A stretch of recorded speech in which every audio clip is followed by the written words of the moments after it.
Bona tarda a tots i benvinguts els aquí presents, molts bons amics tots, i després els que estan connectats per via telemàtica, per via online, a través del Zoom. Bé, abans de començar l'activitat cultural del dia d'avui els vull recordar dues coses. Perdonen que insisteixi, però és que el col·legi hi té molt d'interès. En primer lloc, recordin que el dia 23 farem el dia del llibre, i els metges o familiars pròxims de metge que hagin escrit un llibre i tinguin interès en presentar-lo, doncs aquell dia farem la sessió, serà la presentació dels llibres d'autors de metges i familiars pròxims de metges. Els que estiguin interessats queden ja poquets, en presentarem només 10 per deixar uns 10 o 15 minuts a cada un, i si fossin més, llavors la sessió seria tremendament llarga. En falten 2 o 3, o sigui que si algú de vostès té interès en presentar el seu llibre, doncs poden presentar-lo al Departament d'Atenció al Col·legiat, a la secretària nostra, que es diu Mar Méndez. Porten vostès el llibre i els hi agafaran. I un altre aspecte que també ja els hi he citat, però els hi vull recordar, és el de la jornada cultural. Ja saben que la jornada cultural serà el dia 22 de maig, i l'important és sobretot els concursos que es fan dels 4 col·legis. Tots són importants, però evidentment el que organitzem nosaltres al Col·legi de Metges, doncs per nosaltres el que té més importància. Nosaltres fem concurs de pintura. Per tant, el que estigui interessat en presentar algun quadre del tipus que sigui oli, sigui aquarel, el que consideren oportú, el poden presentar ja al Departament d'Activitats i Congressos, a la planta Menjo. S'exposaran tots ben aviat aquí a la sala, en el passillo aquest d'exposició, per poder escollir el guanyador. Bé, doncs, un cop dit aquestes petites notes informatives, presentem l'interessant del dia d'avui, que és el nostre acte cultural. Avui tenim un bon amic aquí entre nosaltres que ja ha participat, un company metge.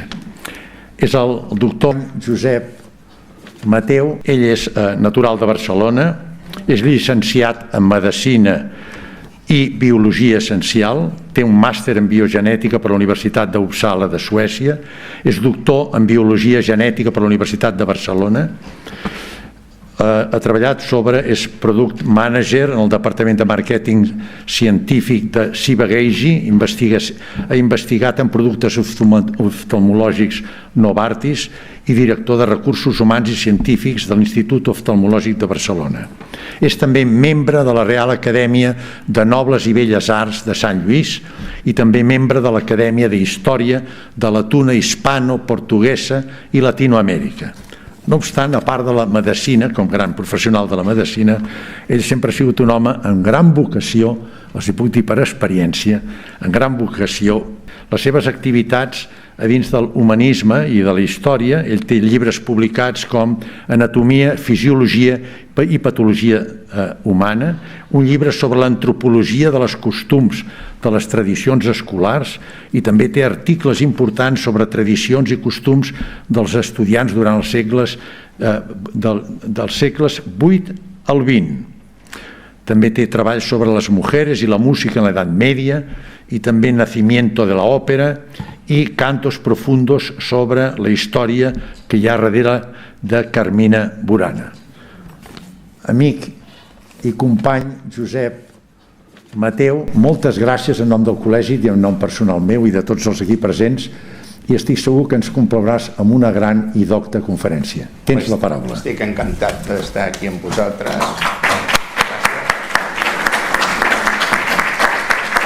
Moltes gràcies. Bé, bones tardes. Mare meva, sempre passa igual aquest... Sempre que vinc a aquesta santa casa, se me'n cau el que em sembla ser que és el contacte directe en l'altaveu. Però bueno, me senten vostès tots bé? Sí. Molt bé. Bueno, parlarem en castellà, perquè hi ha diversos companys que són de Castella i, per deferència, hi faré aquesta salvetat. Dir-los, sobretot, que estic encantat d'estar aquí en la secció del Col·legi de Metges dels Sèniors, gràcies al doctor Sans, que sempre se'n recorda de mi i m'invita en aquestes sessions. Bé, dir-los que avui anem a discutir un tema molt relevant i apassionant, com és la imatge de la dona a les ciències a través de la història. Decirles que por deferencia al compañero el doctor Joan Ródenas, que el día 30 de enero nos ofreció una interesante conferencia sobre la pregunta «No hi va haver dones pintores» y la seva presència en l'art, decirles pues que fue muy brillante, a mí me encantó la exposición y visualicé por medio de la videoconferencia, ya que no pude estar presente, y me pareció muy completa e interesante, por lo que he preferido omitir la parte que yo tenía sobre la parte del arte, porque creo que no venía a caso volver a repetir muchas de las cosas que ya comentó Joan. Bien, el objetivo de esta conferencia, como escucharemos en el prólogo que verán ustedes con un clip de vídeo de la doctora Martínez, lo principal es pues arrojar luz sobre la manera en que la mujer ha sido retratada en la historia a lo largo de este tiempo. Decirle que ha destacado sus contribuciones muy significativas, sus desafíos enfrentados, en muchos casos la invisibilidad de la historia, y esto es verdaderamente interesante. Para mí el día 8 de marzo no es solamente ese día, el Día de la Mujer, para mí son todos los días del año el Día de la Mujer. Por lo tanto, esta conferencia que voy a dar va a estar en ese contexto. Bien, en el mundo de las ciencias siempre ha sido un ámbito más o menos restringido para las mujeres, sin encontrar apenas aportaciones reconocidas a los avances científicos. Si nosotros fuéramos por la calle y preguntáramos a cualquiera qué recuerda en nombres de personas relacionadas en el mundo de la ciencia, la mayoría nos hablarían de Albert Einstein, de Isaac Newton, posiblemente de Darwin o de Blaise Pascal. Esto es nombres de hombres científicos. De ahí que quepa pues preguntarse, pero es que no hay nombres de científicas, de mujeres científicas, que realmente no exista ninguna. ¿Ves? Yo les tengo que decir que no es así. A pesar de su invisibilización en la historia, no son pocas las mujeres que han hecho grandes aportes a la ciencia, si bien simplemente no se les ha reconocido este mérito y han sido completamente desplazadas a puestos de ayudantes, siendo además menospreciadas y en muchas ocasiones beneficiándose de sus éxitos otras personas. Para entrar en lo que es el tema, decirles que a mí me gustaría nombrar quizás a una de las mujeres más reconocidas en el mundo de las ciencias. Si preguntamos a cualquier persona, y que además pues sea una persona que no conozca temas de ciencia, estoy seguro que el nombre que nos daría sería Marie Curie. Marie Curie, la química física polaca que dedicó toda su vida entera a la radioactividad, siendo la máxima pionera en este ámbito, fue la primera persona, y digo primera persona y no digo primera mujer, en conseguir 2 premios Nobel, para los cuales literalmente dio su vida, y hoy, a más de 75 años de su muerte, sus papeles, si vemos aquí, siguen estando radiactivamente contaminados. No pueden manejarse sin un equipo especial. Su legado y sus conocimientos en física y química impulsan grandes avances, siendo incuestionable su valía científica, al mismo tiempo que he cuestionado algunos episodios de su vida privada. Una forma más de cuestionar la figura de una mujer en un mundo de hombres. Pero bien, vamos a escuchar a la doctora María Isabel Martínez en un vídeo que es el prefacio, el prólogo de esta conferencia. Aquí nos adentraremos en dónde nos encajamos en esta tarde de hoy, esa hora que tenemos, o menos de una hora que tenemos para explicaros este tema. El deseo del conocimiento supera las dificultades. Bienvenidos a esta conferencia dedicada a explorar el impacto y la relevancia de las mujeres más destacadas en la historia de las ciencias y el arte. En la historia escrita de la humanidad, las mujeres han sido las grandes olvidadas. Sin embargo, su papel en la historia de todas las civilizaciones ha sido fundamental. A lo largo de los siglos, las mujeres han desempeñado un papel fundamental en la configuración de nuestra comprensión del mundo y nuestra apreciación de la creatividad humana, a pesar de enfrentar numerosos obstáculos y desafíos. Esto ha hecho que desconozcamos a muchas que utilizaron su imaginación, su voluntad, sus fuerzas y a veces su vida para contribuir en la construcción de una sociedad más justa para mujeres y hombres.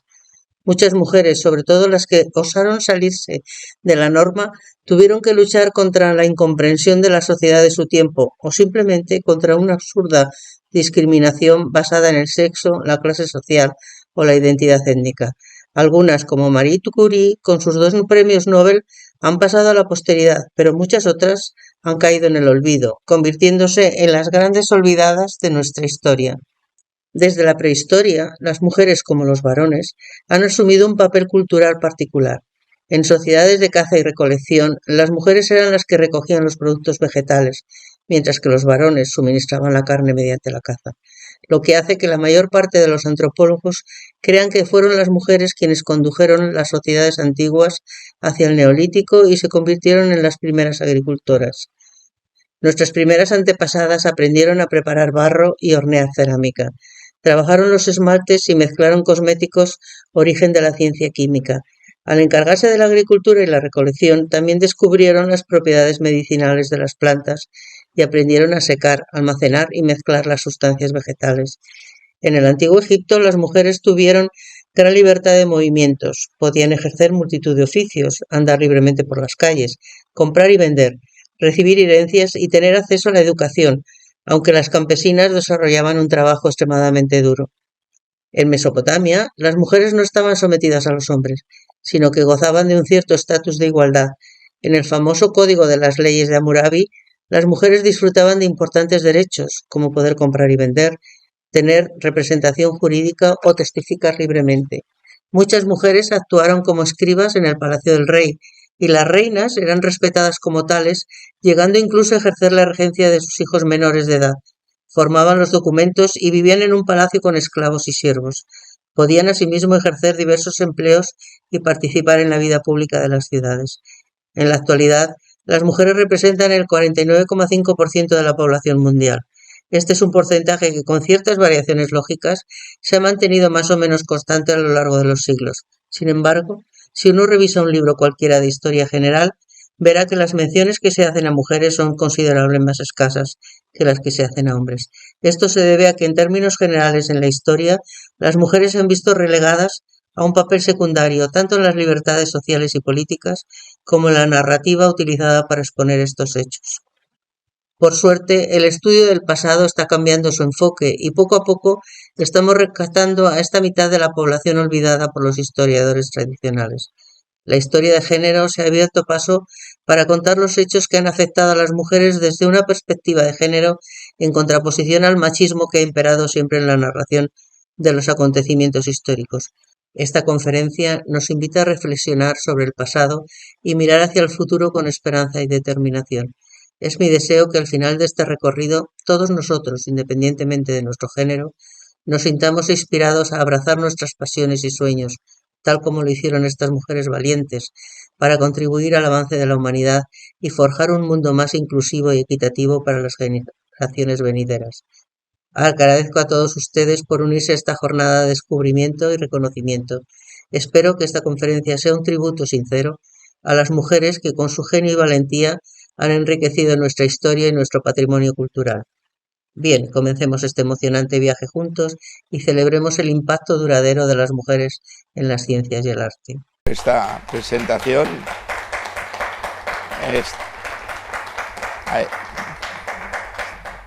Bien, como he dicho anteriormente, el deseo del conocimiento supera estas dificultades o las dificultades.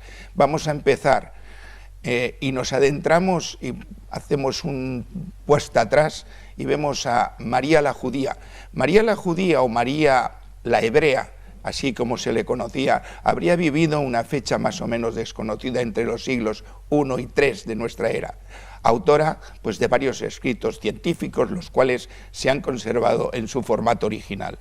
María está considerada como una de las primeras alquimistas de la historia. Fue creadora del procedimiento e instrumental de laboratorio, entre los que sus inventos destaca varios artilugios destinados a mejorar la destilación de sustancias químicas, como por ejemplo los tribicos. Los tribicos es una forma primitiva de alambique de 3 brazos, aquí lo tienen ustedes, que sirve para mejorar la destilación de sustancias químicas.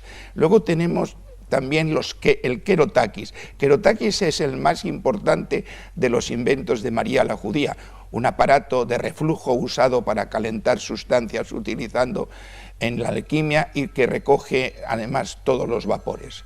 Pero yo creo que uno de los que más es conocido por todos nosotros, este es un procedimiento de calentamiento de sustancias que de manera uniforme es más conocido popularmente como el baño María.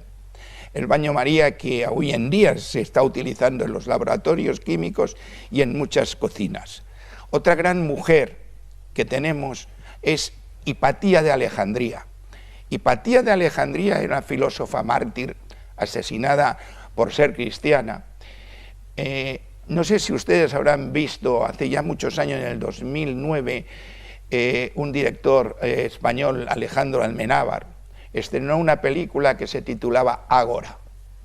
Ágora es la vida, más o menos, de Hipatía de Alejandría. Hipatía de Alejandría fue un miembro de la escuela neoplatónica griega que escribió sobre geometría y álgebra, además de astronomía, hija y discípula de un gran matemático, Teón de Alejandría, matemático y astrónomo. Su gran saber la convirtió además en una figura la más destacada de la escuela filosófica de Alejandría, por allá, por los años 415, una turba de cristianos exaltados, pues acabó con su vida. Hipatía de Alejandría, lo más importante y significativa es que esta filósofa de la antigüedad tardía vivió a caballo entre los siglos IV y V de nuestra era, cuando la religión oficial del imperio era el cristianismo y estaba desplazando ya a las tradiciones paganas y ocupaba un lugar preeminente en la política y en la sociedad.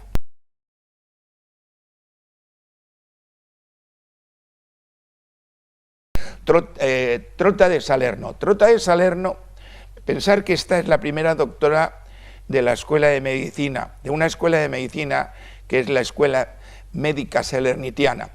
Es el primer centro médico sin conexión con la Iglesia y considerado por muchos como la primera universidad de Occidente. Trótula de Ruggiero, que también se le llamaba así, era una figura destacada en la medicina medieval. Sus contribuciones fueron pues, significativas en los campos de la ginecología y la obstetricia. Trótula, más las damas de Salerno, que eran alumnas suyas que tenían y que luego pues, habían hecho otras carreras entre la filosofía y la medicina, fueron las que verdaderamente marcaban lo que era una pauta. Salían del oscurantismo de Europa y llegó pues tanto la tradición popular como los círculos médicos.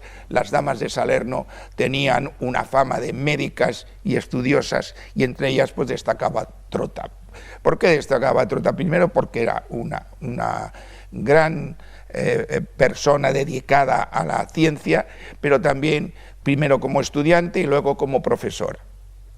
En la escuela pues era la más conocida, el enfoque de la enseñanza médica era muy bueno y además permitía a las mujeres poder estudiar, cosa que estaba completamente diferente en otros países, en otras regiones me refiero.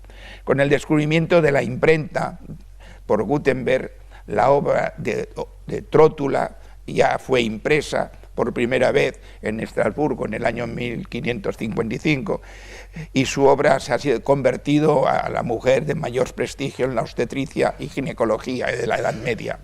A pesar de las corrientes misóginas de la historia, el rol de Trótula es importante y poderoso. Es una de las mujeres médico con carisma, con inteligencia y con dotes especiales de maestra y innovadora. Volviendo al tema del acceso de la mujer en la universidad, en esa época, su asistencia nunca estuvo explícitamente vetada, simplemente porque nadie había pensado jamás que una mujer pues quisiera estudiar, y mucho menos que lo necesitara para ser una buena madre o una buena esposa. Eso es lo que se pensaba en aquellos tiempos. Hasta el último tercio del siglo XIX la Universidad Española estaba vetada a las mujeres, era un mundo exclusivamente masculino. No fue un camino de rosas, pero con los aires de la libertad que trajo la Revolución de Septiembre de 1868 por el rey Amadeo I, promulgó una Real Orden en la que se permitía que las mujeres accedieran a la universidad. Inicialmente solo se les permitía estudiar por libre y realizar los exámenes en las facultades y no se les permitía asistir a clase. Las pioneras catalanas en la medicina fueron 3 jóvenes, por cierto, una de Lérida, una de Barcelona y otra de la comarca. Fueron 3 jóvenes que tuvieron acceso al estudio y lo hicieron en la Facultad de Medicina de esta Universidad de Barcelona, y fueron Elena Maseras, Dolores Aleu. Aquí tenemos el Dolores Aleu en su consulta de la Rambla de Cataluña número 21. Se da el caso, no es que la haya puesto yo y queriendo, pero se da el caso que nosotros la consulta nuestra la teníamos en Rambla Cataluña número 73, enfrente del Quiles. O sea, eran vecinos, pero con muchos años de diferencia. Tenemos aquí a Dolores Aleu.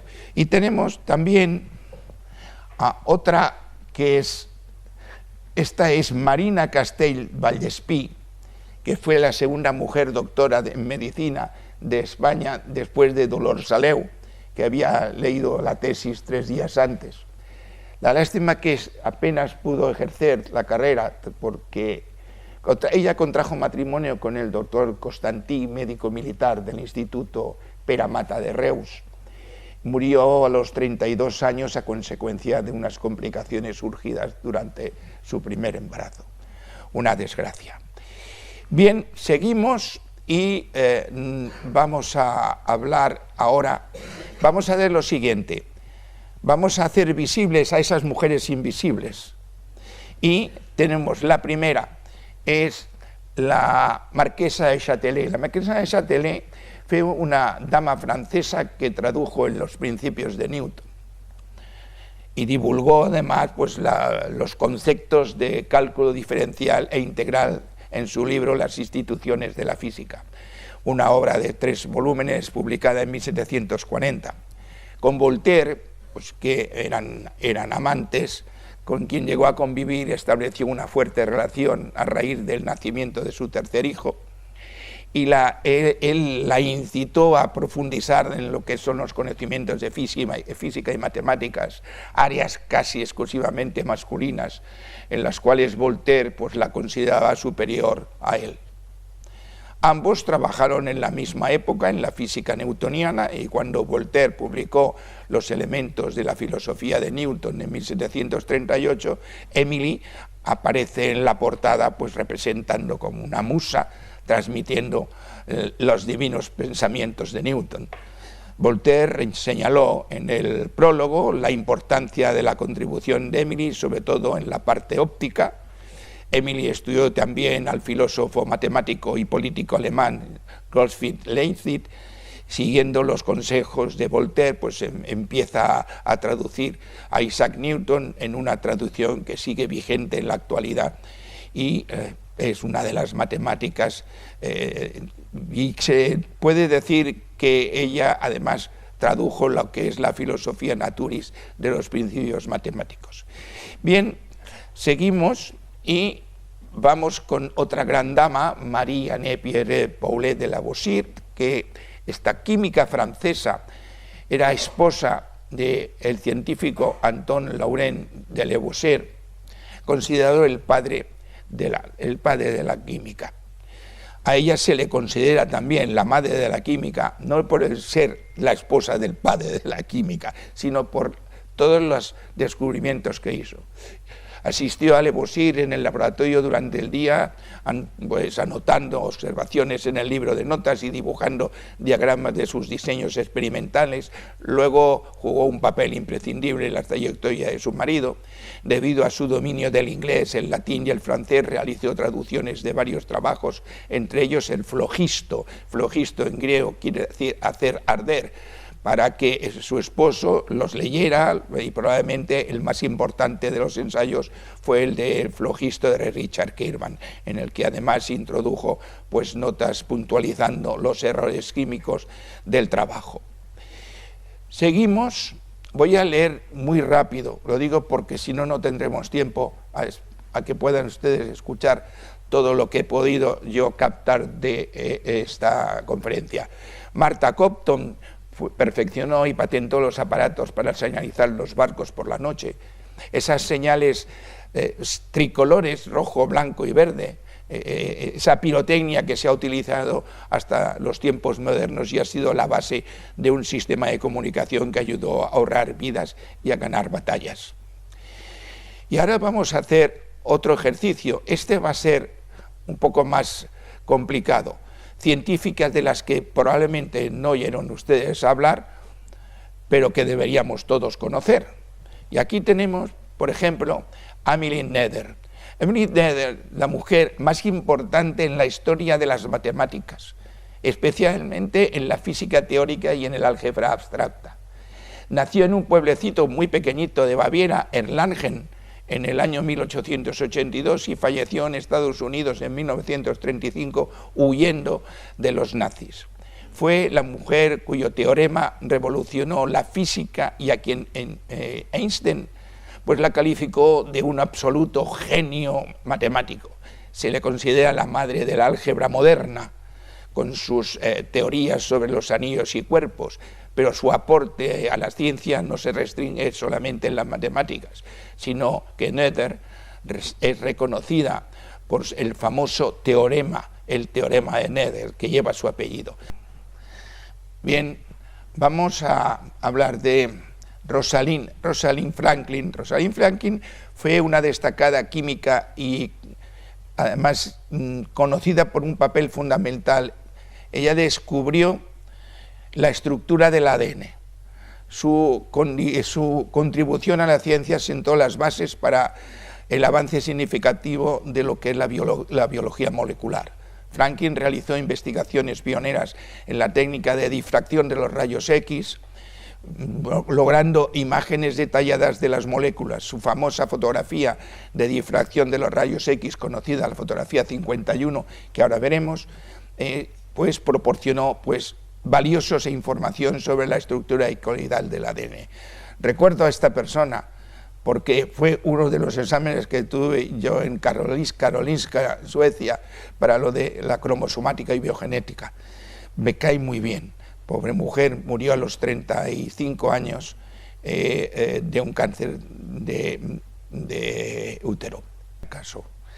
Bien, también descubrió, hizo una contribución significativa también al estudio del virus Carboni del grafito, demostrando pues su versatilidad en la investigación científica.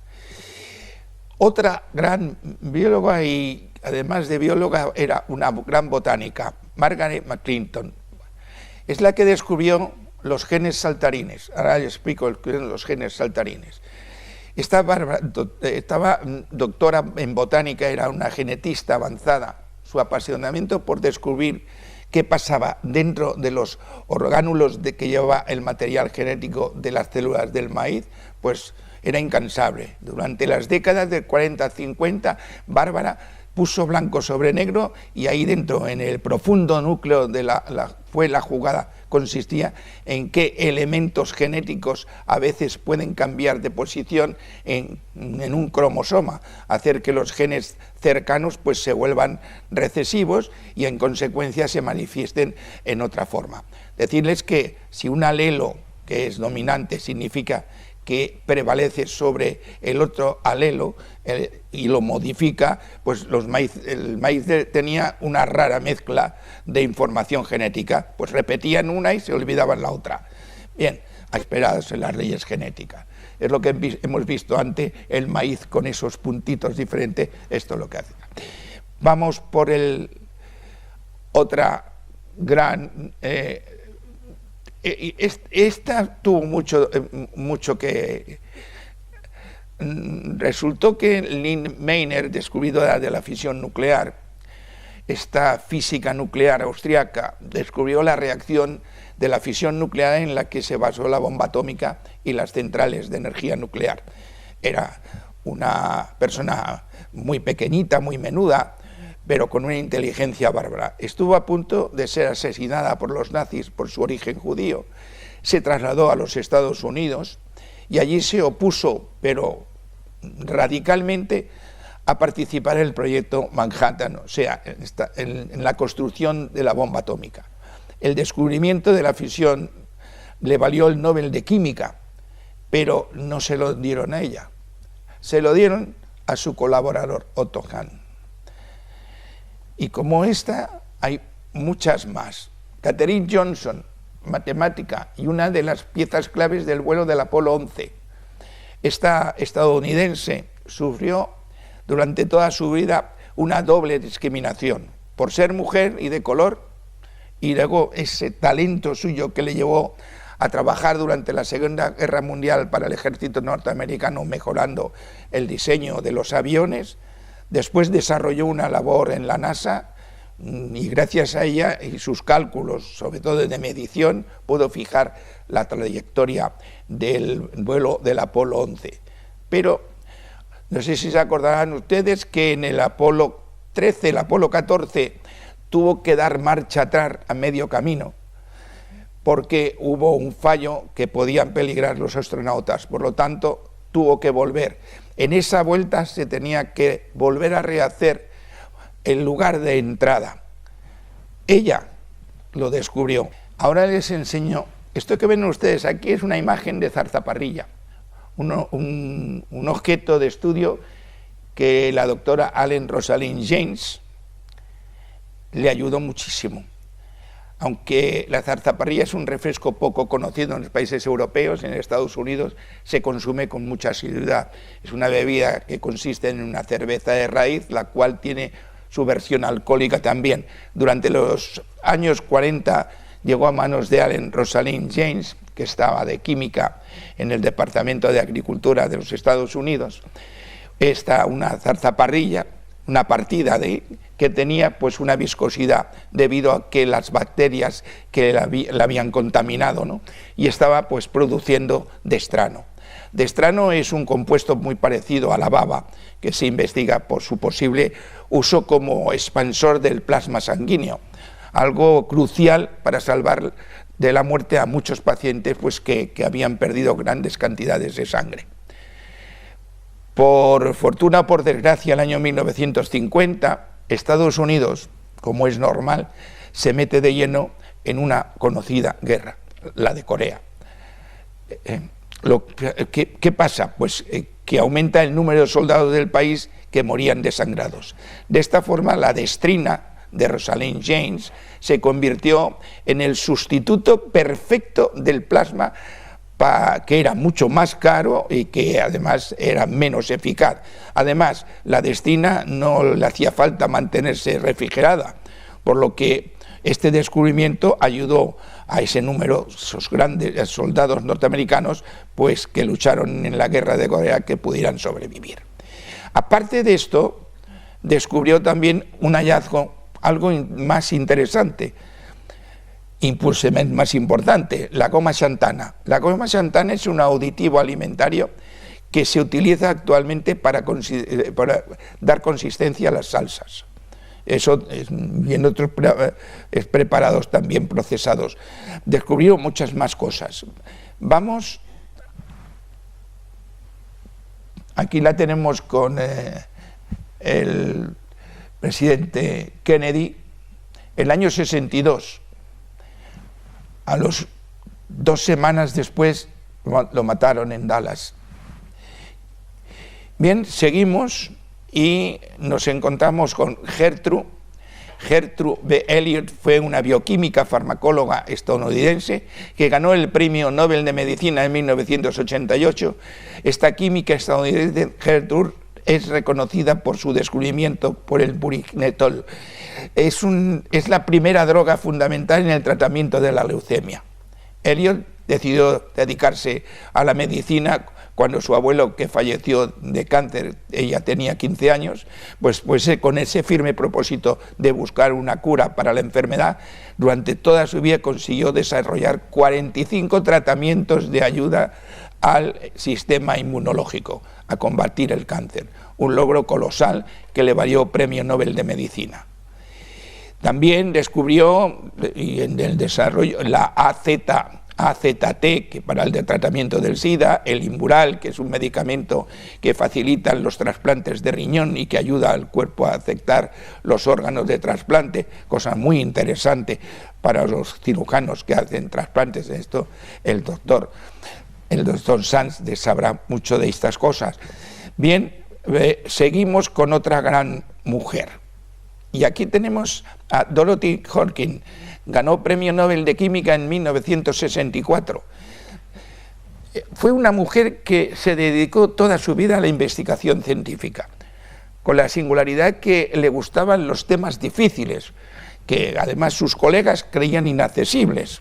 Consiguió determinar la estructura tridimensional de las siguientes biomoléculas: la penicilina en 1945, la vitamina B12 de 1954 y la insulina en 1969, entre otras muchas.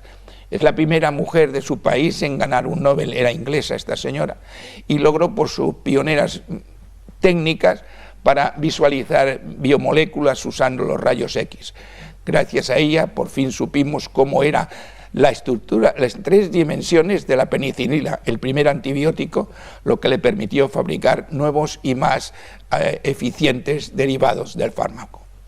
Seguimos y tenemos a esta astrofísica, a Jocelyn Bell Burnell. Se le atribuye uno de los descubrimientos más importantes del siglo pasado, el de los púlsares de radio. Los púlsares de radio son subproductos de las explosiones de las supernovas que hacen posible toda la vida. Gracias al trabajo científico de la doctora Bell, ahora sabemos que los púlsares son estrellas muy pequeñas que giran, que son muy ricos en neurones, en neutrones, y que tienen campos gravitatorios muy fuertes. Pero todo esto se desconocía en los años 50. En 1967, cuando Bell los descubrió, incluso ella se llegó a creer que podían ser hombrecillos verdes que estaban transmitiendo señales de radio comunicándose con la Tierra. Eso que tiene, y no el otro día estuve ya hablando con un compañero médico que está aquí presente, el tema de la serendipia. La serendipia pues significa hallazgo valioso que se produce de manera accidental o causal. El caso de la penicilina también se descubrió porque era una serendipia. Vamos a hablar de, por último, 2 grandes mujeres, con eso finalizamos esta tarde. La Rita Levi-Montalcini. Rita Levi-Montalcini es una neuróloga italiana, ya falleció con 101 años, Premio Nobel de Fisiología y Medicina en el año 1986, estudió en su ciudad natal, que era Turín, donde se graduó en el año 36 en Medicina y Cirugía con el grado de sum cum laude. En los siguientes 3 años pues, se especializó en neurología y psiquiatría. En 1943 fue expulsada de la Universidad de Turín con consecuencia de las leyes antisemitas. Entonces se trasladó a Florencia, vivió allí clandestinamente, a la vez que montó una pequeña estudio en esa ciudad, donde tuvo pues, varios ayudantes suyos que le ayudaron. Y en 1945, al terminar la Segunda Guerra Mundial, regresa a Turín con su familia y volvió a recuperar la posición académica que tenía en la universidad. Premio Nobel de Fisiología. Fue la que se conoció el tema de factores de crecimiento. Bueno, no quiero acabar sin hacer una mención especial a una de las pioneras de la biología molecular en España. Una vida dedicada a la investigación, la bioquímica Margarita Sala, discípula del Nobel Severo Ochoa, que fue una de las mayores científicas españolas del siglo XX.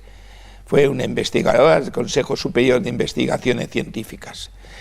Ella siempre señalaba de que cuando recogió el premio del 2019 en Viena, que fue el premio Inventor Europeo concedido por la Oficina Europea de Patentes y Marcas, descubrió, Salas cuenta con el descubrimiento de la ADN polimerasa del virus bacteriófago PH29, que es un virus que identifica la bacteria Bacillus subtilis y que es inocuo para el ser humano.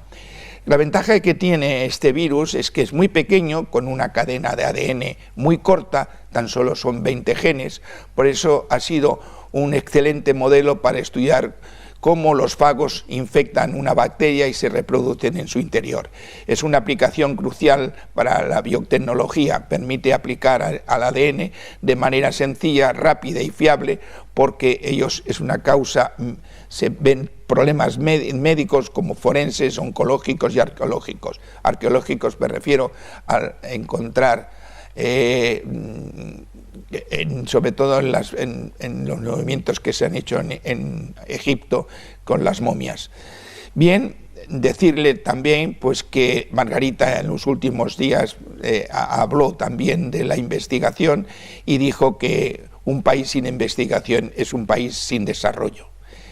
Decirle que el Nobel nos debe, en 122 años de historia, solamente ha entregado Premio Nobel de Medicina, Fisiología y Química a 26 mujeres, contra 620 hombres. Esa diferencia es abismal.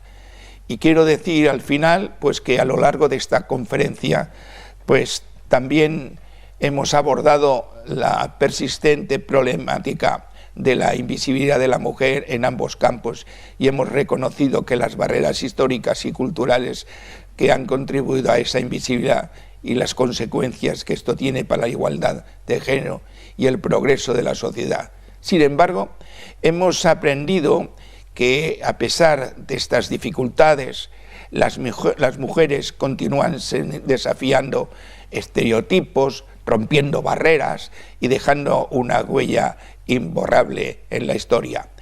Como consecuencia de esto, pues, se me ha ido.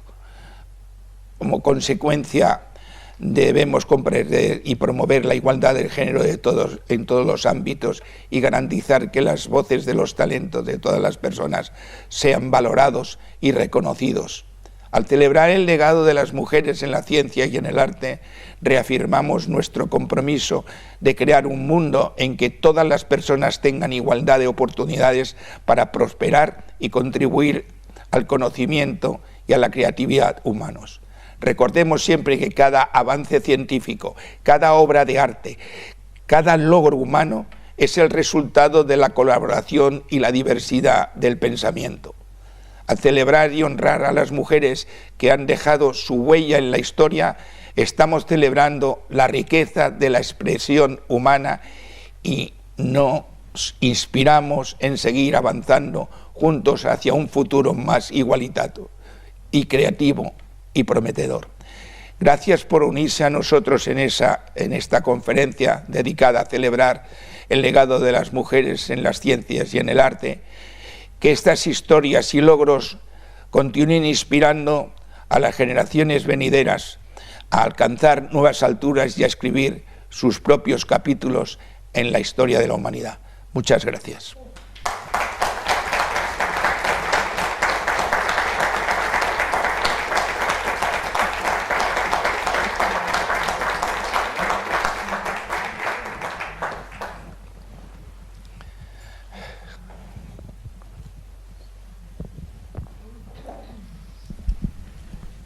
José, moltes gràcies. Moltes gràcies.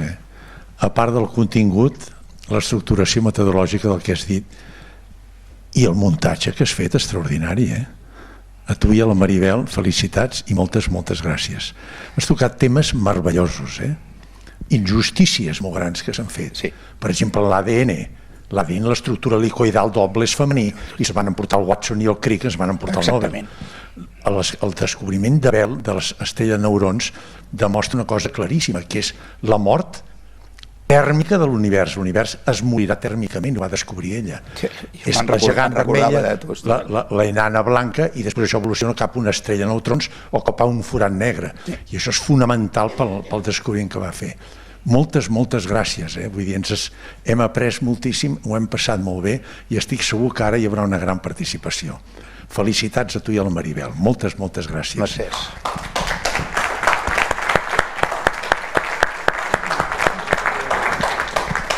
Està obert preguntes, aquí participació. Hi ha molts temes interessants per comentar. Algú de vostès vol començar? Deixa'm que digui jo alguna cosa. Ara te la passo.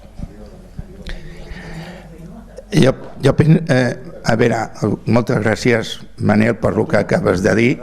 I perdoneu també, no és que estigués nerviós, perquè no em passa que m'estigui nerviós, és que des del principi hem tingut uns problemes en les audiovisuals i jo estava tremolant de lo que jo deia, pues sortissi aquí, no? I, bueno, però al final ha rebut. Una cosa que tenim que fer, i en aquest final paraula que he dit jo, és que tenim que pensar que tots tenim que treballar perquè això sigui veritat.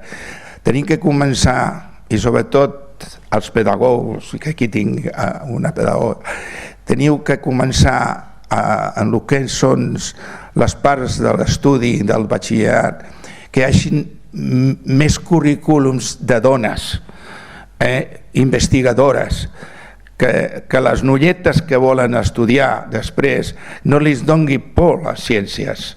És importantíssim i cada vegada, i això ens trobem en medicina, cada vegada hi ha més dones metges, més biòlegs, i és molt important això. Ara sí que et deixo que parlis. Hola, bona tarda. Jo sóc la primera perquè si no començo després no surt ningú.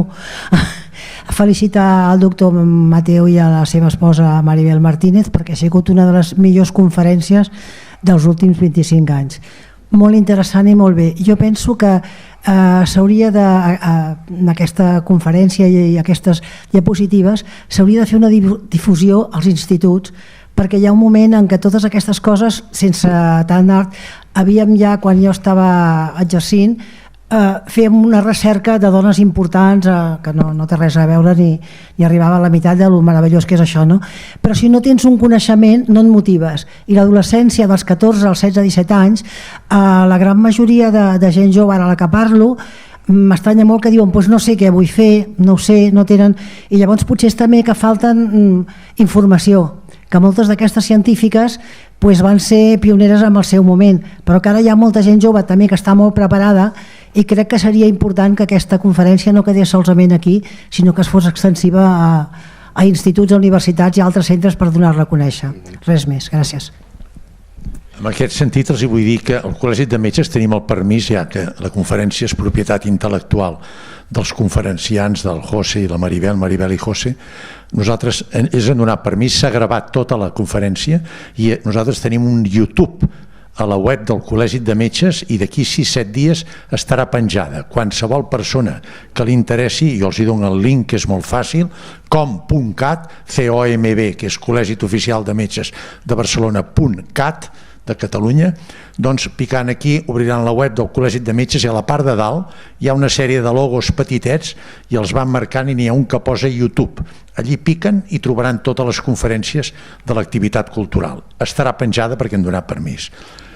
Vols contestar a la Maria? Sí, bueno, jo... A veure, això és un tarannà de tots.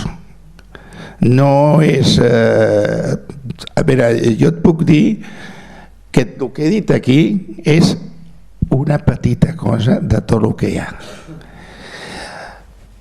Per dir-te una cosa, dones investigadores, dones que han descobridores.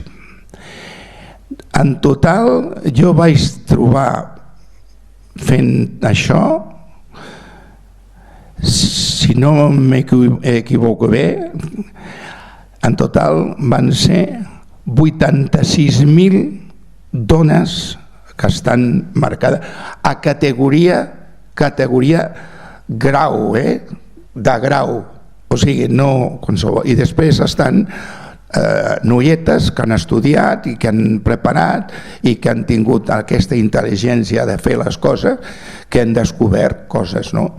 Per tant, jo crec que és un tarannà de tots que tenim que mirar de tirar endavant i d'ajudar, i això tenen que fer-lo perquè és la millor manera. Jo deixo aquí al jefe. No, el jefe res. Algú més vol participar? Hombre... Sí, Josep Maria, tu mereixes el micro i molt més. Tens una bona veu, Josep Maria. Gràcies.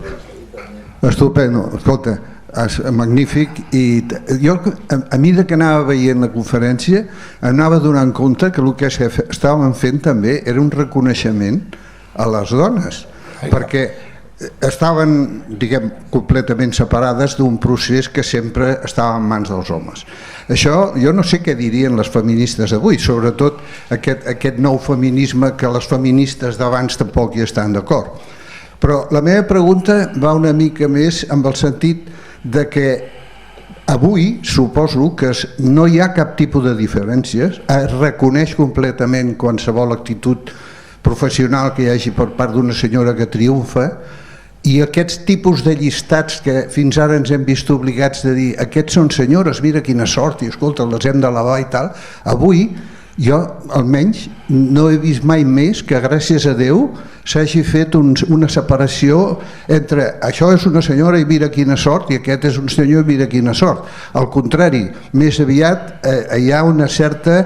el gènere femení, vull dir, s'està volcant cada vegada a més èxits. Amb una paraula, tu tens algunes dades avui del que està passant al món de la ciència respecte a noves incorporacions per aquest tipus d'aparicions que s'estan fent en el món de la ciència? Sí. Quin tipus està dominant o com està això equilibrat? Sí, jo, a veure, per si acas m'he portat alguna cosa, però és que aquesta pregunta és molt interessant. S'està variant, o sigui, està variant. El problema és que a les noies, la dona, se té que treure, no és la por, sinó la resistència endavant, perquè han tingut tants de cops, tants parades, que moltes no volen seguir, és una terra encara d'homes, no? Però cada vegada se va arreglant més. En ciències era el més difícil i avui en dia la majoria, per exemple, et dic, per exemple, en oftalmologia mateix, en oftalmologia hi ha més dones que homes en oftalmologia. En cirurgia, que aquí tenim un professor, pues cada vegada hi ha més. Ginecologia, cada vegada hi ha més.